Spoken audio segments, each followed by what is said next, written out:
त्र्यंबकेश्वरमध्ये एका साधूची हत्या झाल्याची चर्चा आहे। त्र्यंबकेश्वर पोलीस ठाण्यात अकस्मात मृत्यूची नोंद झाली आहे। नशेखोराच्या मारहाणीत मृत्यू झाला असा आरोप महंतांकडून केला जातोय। मृत्यूनंतर आखाडा परिषद आक्रमक झालेले आहेत। त्र्यंबक नगरीतील दारू दुकाने बंद करा अशी मागणी आता महंतांकडून केली जात आहे। त्र्यंबकेश्वरमध्ये एका साधूची हत्या झाल्याची चर्चा रंगू लागलेली आहे। त्र्यंबकेश्वर पोलीस ठाण्यात अकस्मात मृत्यूची नोंद झाली आहे। नशेखोराच्या मारहाणीत मृत्यू झाल्याचा आरोप महंतांकडून केला जातोय।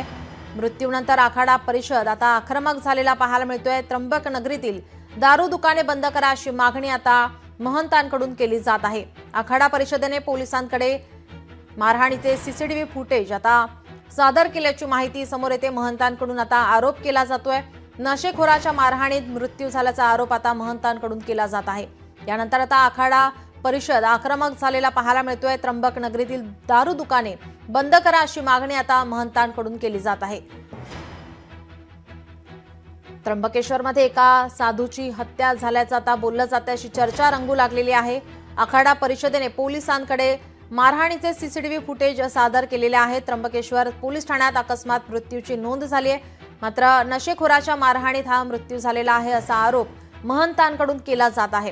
आखाडा परिषदेने पोलिसांकडे मारहाणीचे सीसीटीव्ही फुटेज आता सादर केलेले आहेत। या मृत्यूनंतर आता आखाडा परिषद आक्रमक झालेला पाहायला मिळतोय। त्र्यंबक नगरीतील दारू दुकाने बंद करा अशी मागणी महंतांकडून केली जात आहे।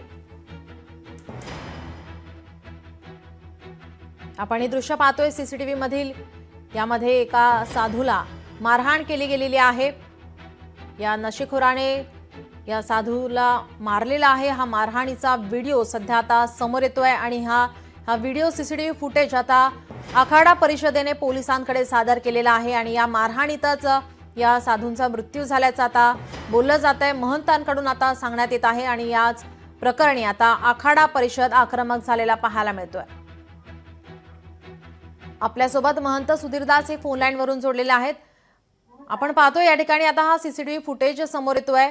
याच्यामध्ये नशेखोर या साधूंना मारताना आपल्याला पाहायला मिळतात आणि त्यामध्ये हत्या झाल्याचा आता आरोप होतोय। आखाडा परिषद आता आक्रमक झालेला आहे।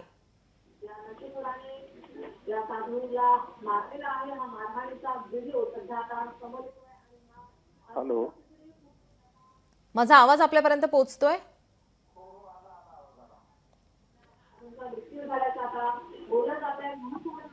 जी, आता आपण हा सीसीटीव्ही फुटेज पाहतोय। या ठिकाणी आपण पाहतोय या साधूला मारहाण केली गेलेली आहे। हा नशेखोर या साधूंना मारहाण करतात आणि आता आपल्याकडून आरोप केला जातोय, महंतांकडून आरोप केला जातोय नशेखोराच्या मारहाणीमध्ये मृत्यू झालेला आहे। व्हिडिओमध्ये तर स्पष्ट दिसतंय की नशेखोर त्या ठिकाणी साधूंना मारहाण करतोय आणि अशा पद्धतीने ज्या घटना घडतायत, मागे देखील पालघरची घटना घडलेली होती आणि आज जर अशा पद्धतीने संत महात्मे यांच्यावरती हल्ला होत असेल तर अतिशय निंदनीय आहे। या प्रकाराची सखोल चौकशी करण्यात यावी आणि सर्व साधू माणसांना आमच्या वैष्णव आखाड्यांचा देखील पाठिंबा आहे आणि या घटनेची सखोल चौकशी व्हावी। पालकमंत्र्यांनी यामध्ये लक्ष घालावं अशीच मी विनंती या ठिकाणी करेन। या ठिकाणी आता आखाडा परिषदेने पोलिसांकडे हे सीसीटीव्ही फुटेज आता सादर केलेले आहे। मात्र अद्याप तरी कोणतीही कारवाई केली गेली नाही किंवा या नशेखोरला शोधण्यात आलेलं नाहीये। नाही, पोलिसांनी लक्ष घालावं। पोलिसांनी ताबडतोब या संदर्भामध्ये कारवाई करण्यात यावी आणि ज्या पद्धतीच्या घटना परिसरामध्ये घडतायत, ती दारूची दुकानं, त्याचप्रमाणे मद्य व्यावसायिक, त्याचप्रमाणे इतर जी आहार विहाराची विकृत आहार विहाराची जी पद्धत आहे ती देखील त्या पुण्यक्षेत्रामध्ये बंद करण्यात यावी अशी आम्ही मागणी या निमित्ताने करत आहोत। जी, आपण जसं म्हणालेत की दारूची दुकानं ही जी आहेत ती बंद केली पाहिजे, कारण नशेखोर जे आहेत ते कोणताही आरोप करून साधूंवरती अशा प्रकारे हल्ले करत असतात। पालघरमध्ये सुद्धा अशीच घटना घडली होती। नशेखोर जे आहेत ते अशा प्रकारे साधूंवरती हल्ला करताना वारंवार अनेक ठिकाणी पाहायला मिळत असतात।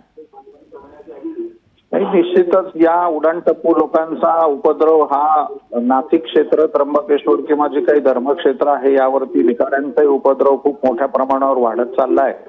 यावरती सिंहस्थाच्या आधी सगळी उपाययोजना शासनाने करावी अशी मी त्या ठिकाणी विनंती करत आहे। आपण स्वतः या संदर्भात काही दखल घेणार आहात का? मुख्यमंत्र्यांसोबत काही चर्चा करणार आहात का या संदर्भात? हो, आम्ही ताबडतोब साहेबांना पत्र पाठवत आहोत आणि फोनवर देखील बोलण्याचा प्रयत्न करीत आहोत. जी नक्कीच. आपण पाहतोय की या ठिकाणी आता आखाडा परिषद आक्रमक झालेला आहे. महंतांकडून आता दारूची दुकाने बंद करा अशी मागणी केली जाते. पोलिसांकडे आता हे सीसीटीव्ही फुटेज आता सादर केलेले आहे. पोलिसांना आपण काय सांगाल की या संदर्भात कशा प्रकारे कारवाई आपण करावी?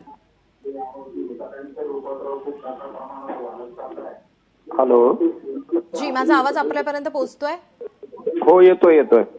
जी, आता या मृत्यूनंतर आखाडा परिषद आक्रमक पाहायला मिळतोय. आता या ठिकाणी दारूची दुकाने बंद करा अशी मागणी वारंवार आता केली जाते.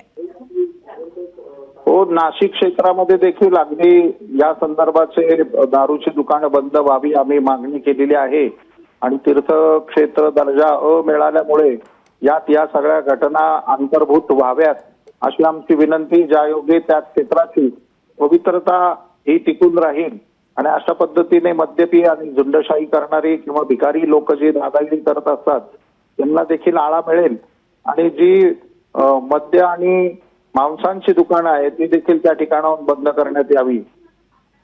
जी, धन्यवाद आपण दिलेल्या प्रतिक्रियेसाठी. आखाडा परिषदेचे सचिव शंकरानंद सरस्वती यांनी प्रतिक्रिया दिली. आपण पाहूयात.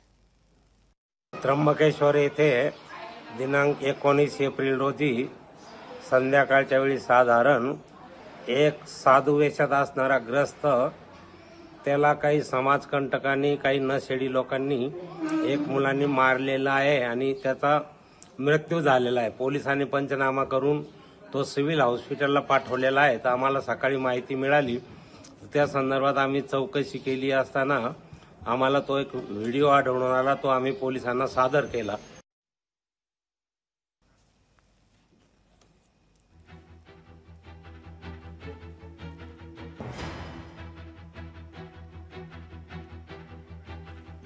त्र्यंबकेश्वरमध्ये एका साधूची हत्या झाल्याची चर्चा रंगत आहे. त्र्यंबकेश्वर पोलीस ठाण्यात अकस्मात मृत्यूची नोंद झाली आहे. मात्र नशेखोराच्या मारहाणीत मृत्यू झाल्याचा महंतांकडून आरोप केला जातोय. आखाडा परिषदेने या संदर्भातील सीसीटीव्ही फुटेज आता पोलिसांकडे सादर केलेले आहेत. भाजपा आध्यात्मिक आघाडीचे आपल्यासोबत तुषार भोसले फोनलाईनवरून जोडलेले आहेत. आपण हा सीसीटीव्ही फुटेज पाहतोय. त्र्यंबकेश्वरमध्ये एका साधूची हत्या झाल्याचं आता या ठिकाणी महंतांकडून सांगण्यात येत आहे. नशेखोर या ठिकाणी साधूंना मारहाण करतानाचा हा व्हिडिओ आता समोर येतोय. आपण पाहतोय त्र्यंबकेश्वरमध्ये मोठ्या संख्येने भाविक येत असतात.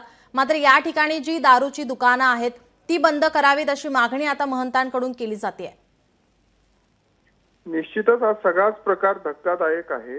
या संपूर्ण प्रकरणाची मी माहिती घेतो आणि त्र्यंबकेश्वर सारख्या तीर्थक्षेत्रात आणि विशेष करून आता नाशिक त्र्यंबकेश्वरचा कुंभमेळा या ठिकाणी येणार आहे. त्या पार्श्वभूमीवर जर अशा प्रकारची घटना घडत असेल तर ती निश्चितच गंभीर स्वरूपाची बाब आहे आणि मला पूर्ण खात्री आहे की पोलीस प्रशासनाला शासनाच्या वतीने आदेश दिले जातील आणि याच्यामध्ये जेही कोणी दोषी आढळतील त्यांच्यावर कठोर कारवाई करण्यात येईल आणि त्याच सोबत त्र्यंबकेश्वर असेल किंवा नाशिक असेल या दोनही तीर्थक्षेत्रांमध्ये कायदा आणि सुव्यवस्था अत्यंत कठीण करण्यात येईल आणि त्याचबरोबर अशा पद्धतीने जे कोणी वर्तणूक करत आहेत, कायदा हातात घेत आहेत किंवा अशा प्रकारे व्यसनाधीन होऊन त्या ठिकाणी मारहाण वगैरे करत आहेत, या सगळ्यांवर कठोर कारवाई पोलीस प्रशासनाने करावी अशी आमची सुद्धा मागणी आहे आणि या मागणीचा पाठपुरावा आम्ही शासनाकडे करू. जी, धन्यवाद तुषार भोसले जी आपण दिलेल्या प्रतिक्रियेसाठी.